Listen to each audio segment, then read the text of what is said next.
Hey everyone, and welcome to This Explainer. Today we're going to demystify one of the absolute most fascinating phenomena in modern sports business. We're looking at how the Mumbai Indians didn't just build a successful cricket team, they literally engineered a 365-day corporate juggernaut right in the middle of the incredibly volatile world of global T20 cricket. We are going to break down the exact architecture behind their profit and their performance.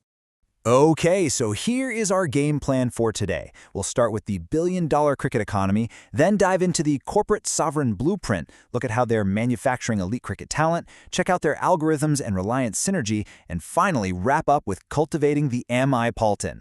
Let's get right into it. Part 1. The billion-dollar cricket economy. To truly appreciate what the Mumbai Indians have built here, we really have to zoom out first.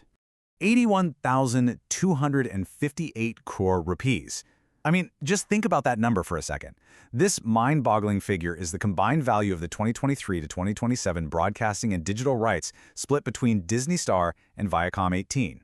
It is undeniable proof of the Indian Premier League's sheer market dominance, and honestly, it sets the stage for the massive, massive stakes involved for every single franchise.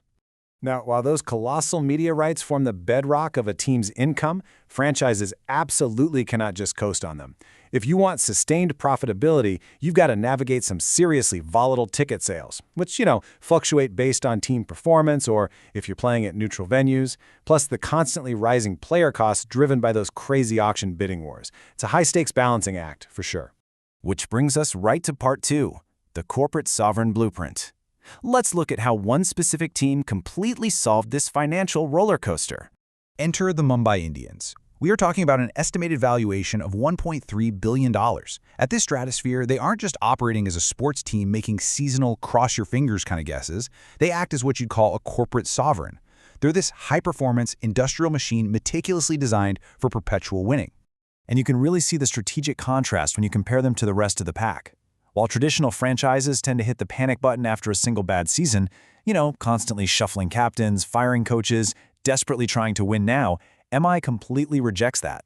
They rely on a stability doctrine. By keeping coaches around for 4, 5, 6+ seasons, they retain deep tactical maturity. They're building an unshakable dynasty, not just a one-off winning season. A massive piece of that stability is something called the loyalty lock. Instead of just letting veterans walk away when their playing days are over, MI transitions loyal legends, guys like Kieran Pollard or Lasith Malinga, directly into their coaching staff.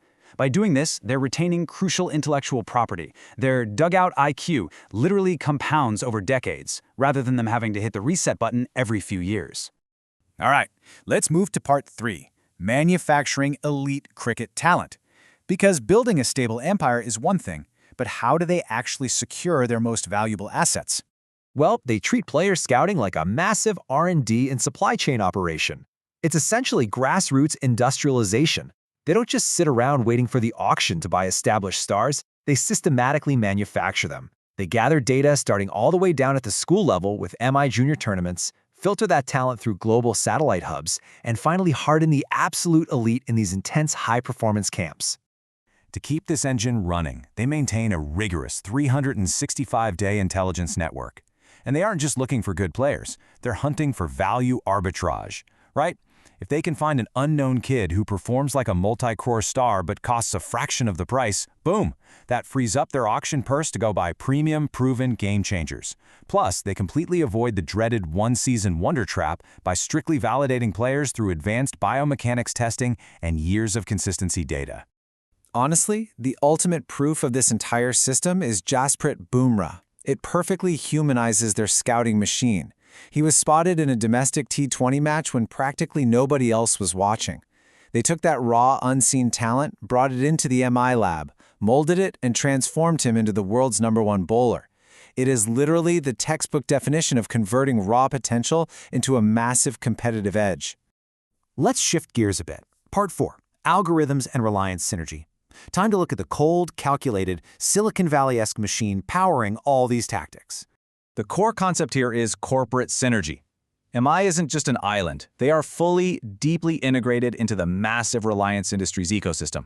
They leverage this unbelievable global infrastructure to give themselves a level of financial and operational resilience that, frankly, essentially creates an unfair advantage over standalone teams. You can see how this translates directly into on-field dominance. If a player needs elite medical recovery, they tap straight into the Sir H.N. Reliance Foundation Hospital. Need crazy computing power for analytics? They just use Geo platforms. Need to push merchandise? Reliance Retail gives them unparalleled distribution. Literally every corporate asset is weaponized for the team's success. And they pair that corporate backing with heavy algorithmic supremacy. We're talking about cognitive virtual reality simulations, so batters can actually practice against digital twins of the opposing bowlers before the match even starts. They use wearable IoT physiological tracking to manage workloads. Ultimately, they are relentlessly focused on eliminating human bias and using predictive AI to dictate matchday tactics, rather than just going with a captain's gut feeling. Okay, bringing it home with Part 5, cultivating the MI Paltan. Because without the fans, absolutely none of this works, right? Just look at their digital dominance back in late 2020. They clocked over 317 million cumulative interactions across Facebook, Instagram, and Twitter. That made them the most engaged team by a really wide margin, significantly outpacing massive fan bases like RCB and CSK. So how did they get those numbers? Through some incredibly pioneering digital initiatives. During the pandemic, when stadiums were completely empty, they didn't just wait it out. They launched Virtual Wankaday, interactive MI live shows, and the MI Buddy WhatsApp bot, which on its own racked up over 4 million messages. They took severe physical restrictions and flipped them into a huge digital community engagement win. But obviously, digital is only half the story. As this fan on Reddit perfectly captured, nothing beats the visceral reality of their fortress, the wonky stadium.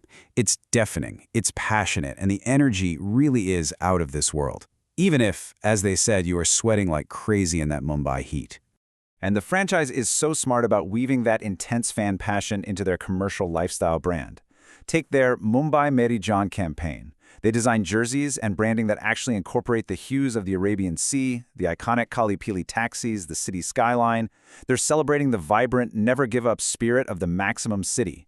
It turns a cricket team into a year-round lifestyle identity. So what is the big takeaway from all of this? Why does this matter?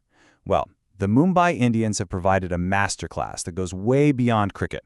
By combining structural continuity, an unmatched corporate ecosystem, and elite human capital management, they've proven exactly how to create an empire that operates 365 days a year, not just during a short 2-month tournament.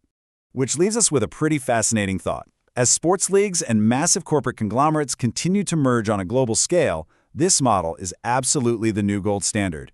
So who do you think will be the next franchise, whether in cricket or any other global sport, to successfully replicate this Mumbai Indians blueprint? Let me know your thoughts. Thanks for joining me on this explainer, and definitely keep your eyes on the business behind the game.